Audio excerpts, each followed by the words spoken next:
அவர்களே, பூவிலிருந்து தேன் எடுக்கணும்னா அது மிகப்பெரிய போராட்டம். மண்ணிலிருந்து விளைச்சல் எடுக்கணும்னா அது ஒரு மிகப்பெரிய போராட்டம்.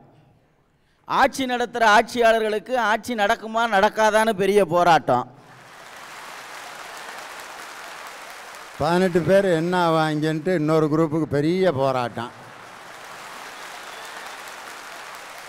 இல்லை, இந்த ஆட்சி முதல்ல நடக்கணுமான்னு மக்களும் தெருவுக்கு தெருவு போராட்டம். இத்தனை போராட்டத்துக்கு மத்தியில் இருந்துக்கிட்டு தனிவேல் நாங்கள் பூந்தோட்டமாக இருக்கோமா? ஆமாம் நடுவில் முதல்ல நம்ம எந்த நாட்டில் இருக்கோம்?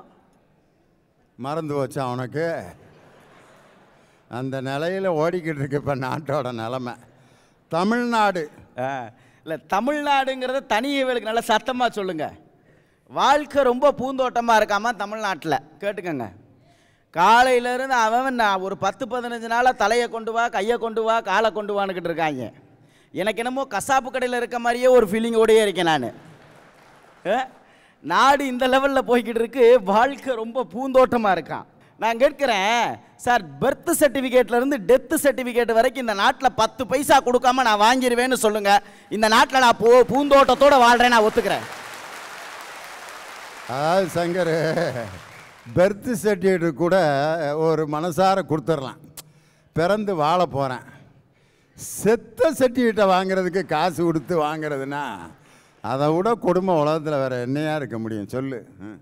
இல்லை, எங்கே போய்கிட்டு இருக்குது நாட்டோட நிலவை? எல்லாரும் முன்னாடி ஒரு பழமொழி சொல்லுவான், வீட்டை கட்டிப்பார் கல்யாணத்தை பண்ணிப்பாருன்னு. நடுவில் நானும் ஒரு வம்பாடு போட்டு சொந்தமாக போன வருஷம் தான் ஒரு வீடு கட்டி முடித்தேன். வீடு கட்டி முடிக்கிறதுக்கு முன்னாடி பொட்டல் வரி போடலாமேன்னு வேகமாக பொட்டல் வரி போடுற ஆஃபீஸுக்கு போனேன். பொட்டல் வரி கட்ட வேண்டியது 1600 ரூபா. அந்த ஆஃபீஸ்க்குள்ளே 10 டேபிளில் உட்காந்துருக்கிறாங்க. கசகசகசன்னு கூட்டம் இருக்குது, ஒரு 30 பேர் இருக்காங்க. அவர் சங்கட்டமே படாமல் சொன்னார், நீங்கள் கட்ட வேண்டிய பணம் 1200, ஆனால் தர வேண்டிய தொகை 6000ன்னாரு. எதுக்கியா 6000ன்னு? உட்காந்துருக்கிறது 10 டேபிள், 6000 ரூபா கொடுத்தா தான் பொட்டல் வரி போட முடியும்னு அந்த நாட்டில். நான் கேட்குறேன், வம்பாடுபட்டு காசு சேர்த்து வீடு கட்ட போன என்ன மாதிரி இளைஞன் ஒரு பொட்டல் வரிக்கே 4800 ரூபா லஞ்சம் கொடுக்க வேண்டியது இருக்குது இந்த நாட்டில்னு சொன்னால், இந்த நாட்டில் நாங்கள் எங்கே இருந்து பூந்தோட்டமாக மகிழ்ச்சியாக வாழ்கிறது? இல்லை, யோசிச்சு பாருங்கள் என்ன நிலைமையில் இருக்குது இந்த நாடு. சார், ஒரு காலத்தில் மருத்துவமனையில் நிறைய உயிர் போய்கிட்டு இருந்துச்சு, எல்லாருக்கும் தெரியும். இன்னைக்கு நிலைமை மருத்துவம் படித்தாலே பல பேரோட உயிர் போகுது. எவ்வளவு பெரிய சூழலில் இந்த நாடு நின்றுக்கிட்டு இருக்குது. இங்கே பேசிக்கிட்டு இருக்கிறாரு, ரொம்ப மகிழ்ச்சியாக இருக்காமா. இத்தனை பிரச்சனை ஓடிக்கிட்டு இருக்கு, இந்த நாட்டில் நீட்டு வேணுங்கிறான். நான் ஒருத்தனை கூப்பிட்டு கேட்டேன், என்னடா நீட்டுங்கிற அப்படின்னா, இங்கே நீட்டுனா எது வேணாலும் கிடைக்கும் சார், அதனால தான் எல்லாம் நீட்டு வேணுங்கிறேன் அப்படின்னா. நான் கேட்குறேன், எங்கள் அண்ணன் இனிமே சென்ட்ரல் கவர்மெண்ட் ஸ்டாஃபு, அவர் எவ்வளோ வேணாலும் நீட்டுவார், நாங்கள் நீட்ட முடியுமா நான் கேட்குறேன். அந்த மகிழ்ச்சியில் அவர் வாழ்க்கை பூந்தோட்டமாக இருக்குன்னு பேசுவார். இல்லை, யோசிச்சு பாருங்கள் சார், இன்னைக்கு நாடு எந்த நிலைமையில் போய்கிட்டு இருக்கு. ஒரு காலத்தில் படிக்கலைன்னா வருத்தப்பட்டான், ஐயோ நம்மளால் படிக்க முடியலேன்னு காடு கரையை விற்று மாடெல்லாம் விற்று படித்தான். இன்றைக்கி ஏண்டா படித்தோம்னு பல பேர் வருத்தப்படுறான். நாடு அந்த லெவலுக்கு போயிடுச்சு. இன்றைக்கி என்ன சொல்கிறான், இந்த உலகத்துக்கே வருஷத்துக்கு 60000 இன்ஜினியர் போதுங்கிறான். இந்த உலகத்துக்கே வருஷத்துக்கு 60000 இன்ஜினியர் போதும்டாங்கிறான். ஆனால் தமிழ்நாட்டில் ஒரு வருஷத்துக்கு 3.5 லட்சம் இன்ஜினியர் வெளியில் வர்றான். தமிழ்நாட்டில் மட்டும் 3.5 லட்சம் இன்ஜினியர்னா இந்தியாவில் எத்தனை லட்சம் பேர் வருவான்? இந்த உலகத்துலேருந்து எத்தனை லட்சம் பேர் வருவான்? இத்தனை லட்சம் பேருக்கு வேலைக்கு எங்கே போகிறது? யோசிச்சு பாருங்கள் சார். நான் ஒரு டிப்ளமோ மெக்கானிக்கல் இன்ஜினியர் படித்தவன். இன்றைக்கி என்னோடய எக்ஸ்பீரியன்ஸில் நான் ஒரு கம்பெனியில் மேனேஜராக இருக்கேன். தினம் 10 இன்ஜினியரிங் ஸ்டூடெண்ட் வர்றான் இன்டர்வியூக்கு, தினம் 10 இன்ஜினியரிங் ஸ்டூடெண்ட்டு. எங்கள் கம்பெனியில் இருக்கிறதுக்கு ஓவர் குவாலிஃபைடு இன்ஜினியரிங் ஸ்டூடெண்ட்டு எடுக்க முடியாது. தினம் 10 இன்டர்வியூ அட்டன் பண்ணிவிட்டு இப்படியே போயிட்டே இருக்குது. ஒரு நாள் ஒரு பையன் உட்காந்துட்டு சொன்னான், சார் நீங்கள் சம்பளம் 4000 ரூபா கொடுத்தாலும் பரவாயில்ல, இல்லை அது கூட கொடுக்கலைனாலும் பரவாயில்ல, நான் என்னமோ லட்சமாக கட்டி எங்கள் அப்பனை ஆத்தாலும் சேர்த்ததுக்கப்புறம் நான் சம்பாரித்து திரும்ப லட்சமாக வீட்டுக்கு கொண்டு வருவேன்னு கனவில் இருந்தாங்க. படித்து முடித்து 6 மாதமாக எனக்கு வேலை கிடைக்கல. வீட்டில் கெட்ட வார்த்தையில் திட்டுறாங்க சார். சும்மா கூட வேலை கொடுங்க, நான் வந்துட்டு போகிறேங்கிறான். இல்லை, ஒரு இளைஞன் மனசு எந்த அளவுக்கு நொந்துட்டு போயிருந்தா, இந்த நாட்டில் எனக்கு சம்பளமே வேணாம் நான் வேலைக்கு வரேன்னு சொல்லுகிற அளவுக்கு ஒரு இளைஞன் அந்த சமுதாயம் தள்ளிட்டு, ஆனால் வாழ்க்கையில் நாங்கள் ரொம்ப பூந்தோட்டமாக இருக்கணும்னு எங்களை பேச சொன்னால் எப்படிங்க பேசுறது? ஒரு காலத்துலையாவது பசங்க அல்வா கொடுத்தாங்கன்னாங்க, ஆனால் இன்றைக்கி பொம்பளை பிள்ளைங்க அல்வா மட்டுமா கொடுக்குதுங்க, அடுத்த லெவலுக்கு போயிடுச்சு. அதுங்க ஜாங்கிரி, லட்டு, பூந்தி அடுத்தடுத்த லெவலுக்கு இன்றைக்கி அப்கிரேட் ஆகிக்கிட்டு இருக்கு. காதல் இந்த லட்சணத்தில் போய்கிட்டு இருக்கு. சரி, இதெல்லாம் பரவாயில்ல, இது போய் தொலைஞ்சிட்டு போகுது. காலாகாலத்தில் ஒரு கல்யாணத்தை பண்ணலாமேன்னு போனால் இந்த பொண்ணு கொடுக்குற அப்பனுங்க அப்போ போடுவாங்க பாருங்க கண்டிஷனு, அடேங்க அப்பா. நடுவர் அவர்களே, உண்மையிலே எனக்கு இன்னமும் பொண்ணு பார்த்துக்கிட்டு தான் இருக்காங்க. பட்ட வேதனையத்தை நான் சொல்லிக்கிட்டு இருக்கேங்க. ஏகப்பட்ட கண்டிஷனில் சிக்கி தவிச்சுக்கிட்டு இருக்காருன்னு நினைக்கிறேன் சங்கர். அப்புறம் 27 வயசுக்குள்ள ஒரு பையன் இந்த நாட்டை எல்லாத்தையுமே லைஃப்பில் செட்டில் ஆகிருக்கணுமா, அப்போ தான் அவர் பொண்ணை தருவாராமா. கேட்குறான், என்ன படிச்சிருக்கீங்க? 27 வயசுக்குள்ளே அவன் படித்து முடிச்சிடணுமாமா. அவனுக்கு கவர்மெண்ட் ஸ்டாஃப் ஒரு வேலை கிடச்சிடணுமா, இல்லைன்னா ஒரு பெர்மனன்ட் ஜாப் கிடச்சிடணுமாமா. அவன் கை நிறைய சம்பளம் வாங்கணுமாமா, சொந்தமாக வீடும் கட்டிடணுமாமா. இது எல்லாத்தையும் விட ஒரு பெரிய கண்டிஷன் என்ன, அந்த வீடு கட்டின இஎம்ஐ வந்து அவன் பேரில் இருக்கக்கூடாதாமா.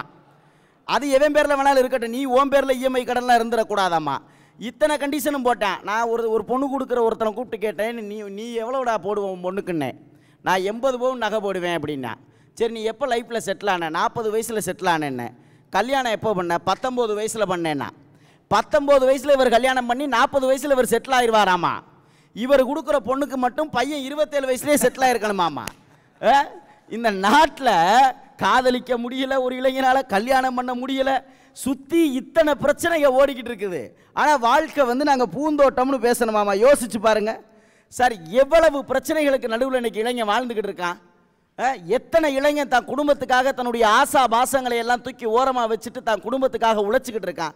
இதே சென்னையில் எத்தனை பேர் மாதம் 6000க்கும் 5000க்கும் ரூம் வாடகையில் பேச்சுலர் ரூமில் தங்கிக்கிட்டு தான் குடும்பத்துக்கு 4000 ரூபாய் அனுப்பிட்டு வெறும் 1000 ரூபாயில் தன்னுடைய வாழ்க்கையை நடத்துகிற எத்தனை இளைஞர்கள் இந்த சென்னையில் இருக்கிறாங்க. யோசிச்சு பாருங்க சார்.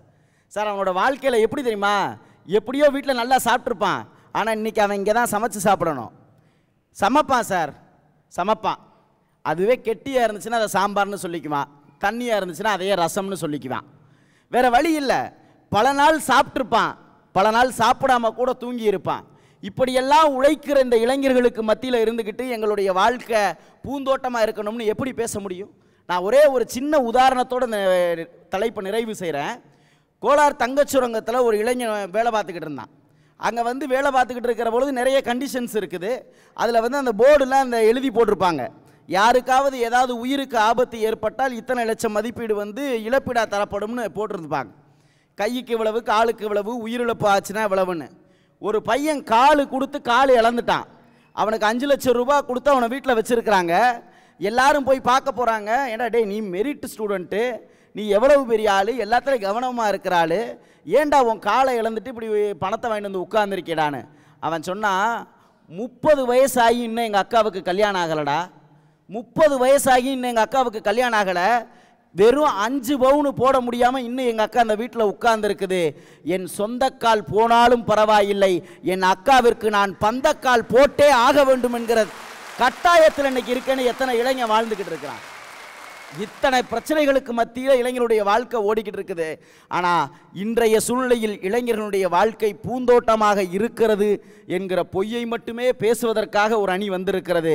தயவு செய்து என் அன்பு மக்களே, இளைஞர்களுக்கு வாய்ப்பு கொடுங்கள், வழிவிடுங்கள். நாங்களும் சாதிக்க காத்து கொண்டுதான் இருக்கிறோம். ஆனால் இன்றைய நிலையில் எங்கள் வாழ்க்கை பூந்தோட்டம் அல்ல, போராட்டமே போராட்டமே என்று சொல்லி வாய்ப்பிற்கு நன்றி கூறி விடைபெறுகிறேன். நன்றி, வணக்கம்.